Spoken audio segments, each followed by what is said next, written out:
Hello friends, तो आज है 7 जून और आज का मोस्ट इंपोर्टेंट करंट अफेयर देखेंगे। सबसे पहले पिछले वीडियो के करंट अफेयर का रिवीजन करिए। पहला क्वेश्चन, 5 जून 2020 को किस विषय के साथ विश्व पर्यावरण दिवस मनाया गया? 2020 का थीम है बायोडाइवर्सिटी और कैंपेन थीम है टाइम फॉर नेचर। यहाँ पे बहुत सारे लोगों को कन्फ्यूजन था, ध्यान में रखिए।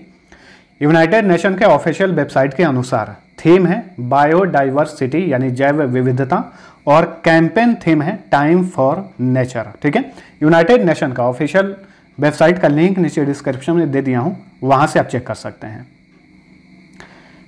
वर्चुअल वैश्विक टीका शिखर सम्मेलन 2020 में भारत ने अंतर्राष्ट्रीय टीका गठबंधन को कितना $मिलियन सहायता राशि देने की घोषणा की है? $15 मिलियन। नेशनल फर्टिलाइजर्स लिमिटेड के चेयरमैन और मैनेजिंग डायरेक्टर कौन बने हैं? वीरेंद्र नाथ दत्त। किस भारतीय को हाल ही में विश्व बैंक के कार्यकारी निदेशक का वरिष्ठ सलाहकार के रूप में नियुक्त किया गया है? राजीव टोपनो। ये वर्तमान में प्रधानमंत्री नरेंद्र मोदी के निजी सचिव हैं। जिनेवा में विश्व व्यापार संगठन में भारत का राजदूत और अस्थायी प्रतिनिधि किसे नियुक्त किया गया है? ब्रजेंद्र नवनीत को। मानव संसाधन विकास मंत्रालय ने इंजीनियरिंग छात्रों के लिए किसके साथ मिलकर ट्यूलिप नामक एक इंटर्नशिप कार्यक्रम शुरू किया है? केंद्रीय आवास और शहरी विकास मंत्रालय के साथ मिलकर। यहाँ पे ट्यूलिप का फुल फॉर्म होगा the urban learning internship programme. Bharat और ऑस्ट्रेलिया ने हाल ही में साइबर युक्त प्रौद्योगिकी, खनन, व्यावसायिक शिक्षा, जल संसाधन प्रबंधन तथा सैन्य प्रौद्योगिकी सहित कुल कितने समझौतों पर हस्ताक्षर किए? 7। ध्यान में रखिए, एक दूसरे के सैन्य अड्डों के इस्तेमाल का भी एक अहम समझौता किया गया है दोनों देशों के बीच में, यानी दोनों देश एक दूसरे के सैन्य अड्डों का इस्तेमाल कर पाएंगे। सचिवों के समूह का अध्यक्ष कौन होगा, जिसे हाल ही में केंद्रीय मंत्रिमंडल द्वारा अनुमोदित किया गया है? केंद्रीय कैबिनेट सचिव होगा इसका अध्यक्ष। वर्तमान में केंद्रीय कैबिनेट सचिव हैं राजीव गौबा। किस भारतीय लेखक ने एशिया के लिए कॉमनवेल्थ शॉर्ट स्टोरी प्राइज 2020 जीता है? कृतिका पांडे ने। इनकी स्टोरी है the great Indian T and snacks. इसी स्टोरी के लिए इन्होंने ये पुरस्कार जीता है एशिया के लिए। ये पुरस्कार और भी लोगों को दिए गए हैं अलग अलग क्षेत्र के लिए, जैसे कि अफ्रीका के लिए ये पुरस्कार दिया गया है नाइजीरिया के इनोसेंट चिजाराम इलो को। व्हेन अ वीमेन रेनॉन्सेस मदरहुड के लिए। कनाडा और यूरोप के लिए ये पुरस्कार ब्रिटिश लेखक रेया मार्टिन को दिया गया है। Wherever mister Jensen went के लिए। कैरेबियन क्षेत्र के लिए जमाइका के लेखक ब्रायन एस हिप को मैफूटू के लिए दिया गया है। प्रशांत क्षेत्र के लिए यह पुरस्कार ऑस्ट्रेलिया के लेखक एंड्रिया ई मैकलॉड को द आर्ट ऑफ वेबिंग के लिए दिया गया है। केंद्रीय पर्यावरण मंत्रालय ने शहरी क्षेत्रों में वन आवरण बढ़ाने के लिए किस कार्यक्रम को शुरू किया है? इसका नाम है नगर वन। हाल ही में किस राज्य में डिप्रेशन से ग्रस्त पुलिस कर्मियों के लिए स्पंदन नामक अभियान शुरू किया गया है? छत्तीसगढ़ में। केंद्रीय पुलिस कल्याण भंडार के नए मुख्य कार्यकारी अधिकारी कौन बने हैं? राजीव रंजन कुमार। अब चलिए आज का करंट अफेयर देखते हैं। पहला क्वेश्चन, हाल ही में किस राज्य ने मिशन बिगिन अगेन शुरू किया है? मिशन बिगिन अगेन शुरू किया है महाराष्ट्र की सरकार ने। ऑप्शन बी सही उत्तर है। लॉकडाउन के कारण काफ़ी खराब अर्थव्यवस्था होती जा रही है, जिसकी वजह से महाराष्ट्र की सरकार ने इस मिशन के तहत राज्य में 3 फेज में अलग अलग तरीकों से छूट को लागू करने की घोषणा की है। इस मिशन का नाम है बिगिन अगेन। अभी पूरे भारत में लॉकडाउन 5.0 चल रहा है, इसे अनलॉक 1 नाम दिया गया है।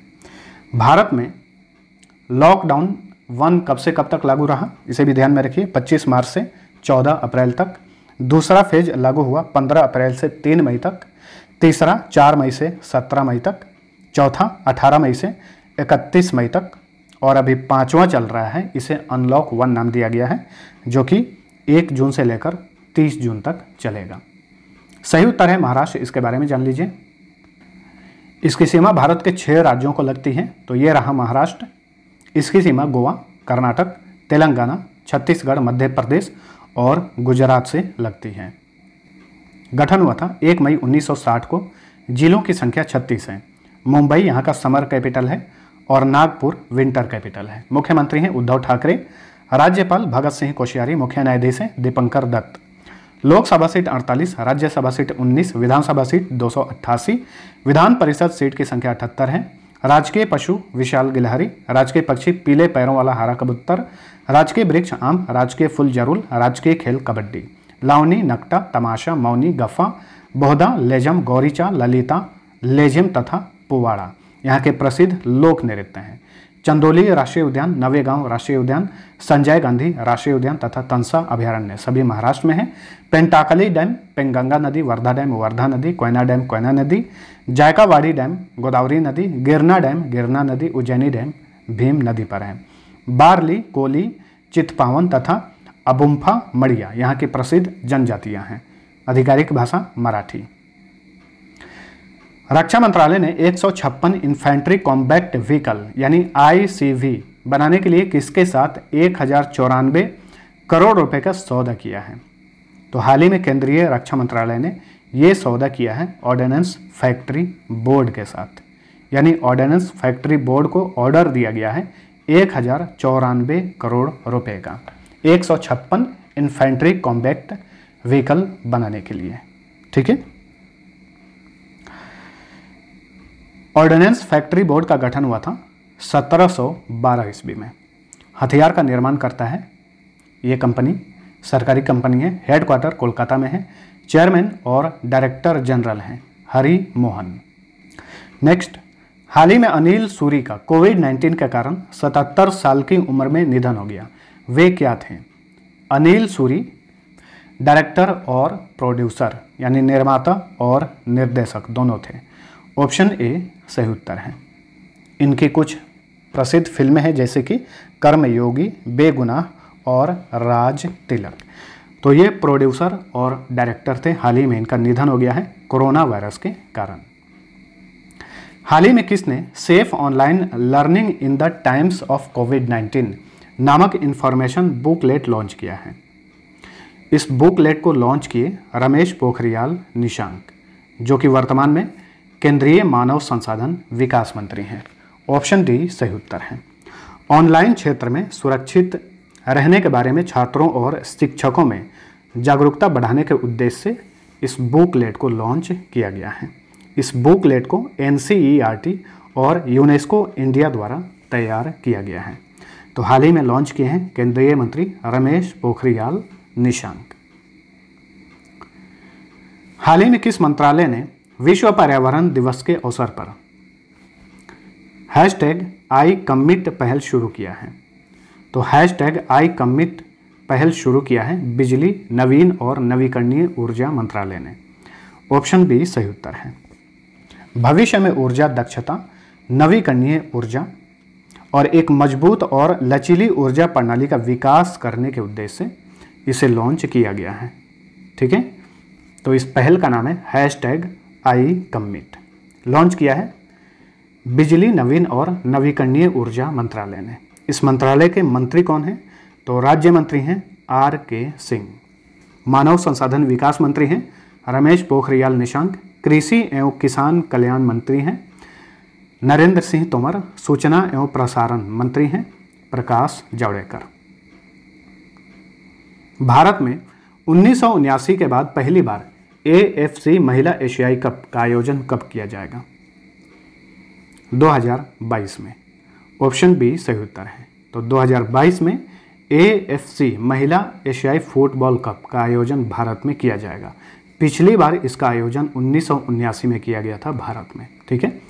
इसलिए इंपॉर्टेंट क्वेश्चन बनता है, ध्यान में रखना है। यहाँ पे एक चीज़ और नोट करिए, 2016 में भारत में AFC अंडर 16 चैंपियनशिप का आयोजन किया गया था, लेकिन वो अंडर 16 था।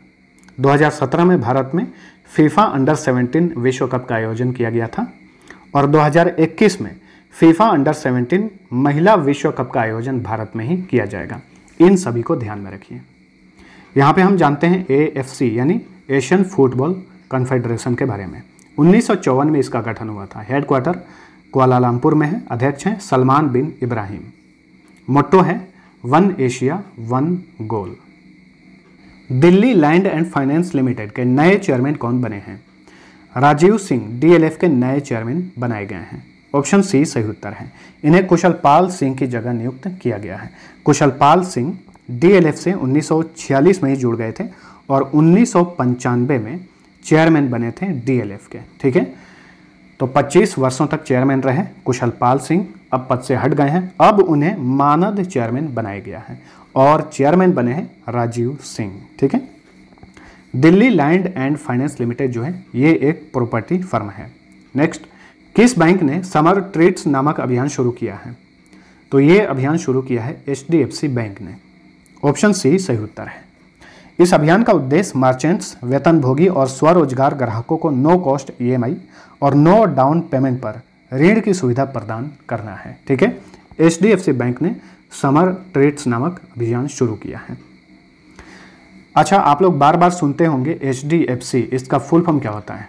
इसका फुल फॉर्म होता है housing development finance corporation limited. 1994 में गठन हुआ था। हेडक्वार्टर मुंबई में है। मैनेजिंग डायरेक्टर यानी प्रबंध निदेशक हैं आदित्य पुरी। गैर कार्यकारी चेयरमैन है श्यामला गोपीनाथ। टैग लाइन है एचडीएफसी बैंक का, we understand your world. G20 देशों ने कोविड-19 के खिलाफ लड़ने के लिए कितने बिलियन डॉलर से अधिक की प्रतिबद्धता व्यक्त की है? तो हाल ही में G20 देशों ने कोविड-19 से लड़ने के लिए 21 बिलियन डॉलर की घोषणा की है। ऑप्शन ए सही उत्तर है इसका। कुछ दिन पहले ही वैश्विक आर्थिक संकट से लड़ने के लिए G20 देशों ने 5 ट्रिलियन डॉलर की घोषणा की थी। अब कोविड-19 से लड़ने के लिए 21 बिलियन अमेरिकी डॉलर की घोषणा की है। इसका इस्तेमाल अनुसंधान और विकास, टीके, चिकित्सा विज्ञान आदि में किया जाएगा। G20 यानी ग्रुप 20 26 सितंबर 1999 में गठन हुआ था। अध्यक्ष हैं वर्तमान में किंग सलमान बिन अब्दुल अजीज। सदस्य देश 20 हैं, अर्जेंटीना, ऑस्ट्रेलिया, ब्राजील, कनाडा, चीन, यूरोपीय संघ, France, Germany, Bharat, Indonesia, Italy, Japan, Mexico, रूस, सऊदी अरब, दक्षिण अफ्रीका, दक्षिण कोरिया, तुर्की, यूनाइटेड किंगडम और संयुक्त राज्य अमेरिका। राष्ट्रीय बाघ संरक्षण प्राधिकरण के आंकड़ों के अनुसार 2012 से 2019 के बीच किस राज्य में बाघों की सबसे अधिक मौतें हुई? तो मध्य प्रदेश में पिछले 8 वर्षों में सबसे अधिक बाघों की मृत्यु हुई। पिछले 8 वर्षों में यानी 2012 से 2019 के बीच में भारत में कुल 750 बाघों की मृत्यु हुई, जिसमें से अकेले मध्य प्रदेश में 173 बाघ मरे। ठीक है, बाघ का जो जनगणना हुआ था भारत में, उसके अनुसार वर्तमान में भारत में बाघों की जनसंख्या कितनी है? 2967। ये रिपोर्ट 2019 में ही प्रधानमंत्री नरेंद्र मोदी ने जारी किया था। अच्छा, भारत में सबसे अधिक बाघ किस राज्य में है? मध्य प्रदेश में है। मध्य प्रदेश में इस जनगणना के मुताबिक 526 बाघ हैं। अब जानिए मध्य प्रदेश के बारे में। इसकी सीमा भारत के 5 राज्यों को लगती है, महाराष्ट्र, छत्तीसगढ़, उत्तर प्रदेश, राजस्थान और गुजरात। गठन हुआ था 1 नवंबर 1956 को। जिलों की संख्या 52 है। 3 नए जिलों की घोषणा की गई है, लेकिन ध्यान में रखिए ये 3 नए जिले अभी अस्तित्व में नहीं आए हैं। चाचौड़ा, नागदा और मैहर। राजधानी भोपाल। मुख्यमंत्री हैं शिवराज सिंह चौहान। राज्यपाल लालजी टंडन। मुख्य न्यायाधीश हैं अजय कुमार मित्तल। लोकसभा सीट 29, राज्यसभा सीट 11, विधानसभा सीट 230। राजकीय चिन्ह है राजकीय पशु बारहसिंगा, राजकीय पक्षी शाह बुलबुल, राजकीय वृक्ष बरगद, राजकीय फूल सफेद लिली, राजकीय फसल सोयाबीन, राजकीय खेल मलखंभ। चारकुला तथा मटकी डांस यहाँ का लोक नृत्य है। बांधवगढ़ राष्ट्रीय उद्यान, कान्हा राष्ट्रीय उद्यान, पन्ना राष्ट्रीय उद्यान, सतपुड़ा राष्ट्रीय उद्यान, वन विहार राष्ट्रीय उद्यान, पेंच राष्ट्रीय उद्यान, माधव राष्ट्रीय उद्यान तथा डायनासोर राष्ट्रीय उद्यान सभी मध्य प्रदेश में हैं। कोस्ट में टाइगर रिजर्व लिखा गया है, यानी इस राष्ट्रीय उद्यान को टाइगर रिजर्व भी घोषित किया गया है। इंदिरा सागर बांध, बारगी बांध, नर्मदा बांध, ओमकारेश्वर बांध, नर्मदा नदी, गंगा सागर बांध तथा गांधी सागर बांध चंबल नदी पर है। लामबाड़ी, गोंड, मुर्रिया, बिशनहॉर्न, वैगा यहाँ की जनजातियाँ हैं। आधिकारिक भाषा हिंदी है। तो ये था हमारा आज का करंट अफेयर। वीडियो पसंद आए तो लाइक और शेयर जरूर करना। अब लास्ट क्विज का आंसर जानिए। पहला क्वेश्चन था 22 अप्रैल 2020 को किस विषय के साथ विश्व पृथ्वी दिवस मनाया गया? सही उत्तर था ऑप्शन ए, क्लाइमेट एक्शन। दूसरा क्वेश्चन था हाल ही में किस राज्य के ऊपरी सुबनसिरी जिले में 430 फीट लंबे दापोरिजो पुल का उद्घाटन किया गया? इसका सही उत्तर था ऑप्शन डी, अरुणाचल प्रदेश। अब चलिए आज का क्विज कर रहा हूं, जिसका आंसर आपको नीचे कमेंट करके बताना है। पहला क्वेश्चन, हाल ही में सीमा सड़क संगठन ने किस नदी पर एक अस्थायी कोसावल पुल का उद्घाटन किया है? दूसरा क्वेश्चन है, भारत की सबसे बड़ी IT company Tata consultancy services ने किस देश का पहला पूर्ण डिजिटल बैंक लॉन्च करने की घोषणा की है?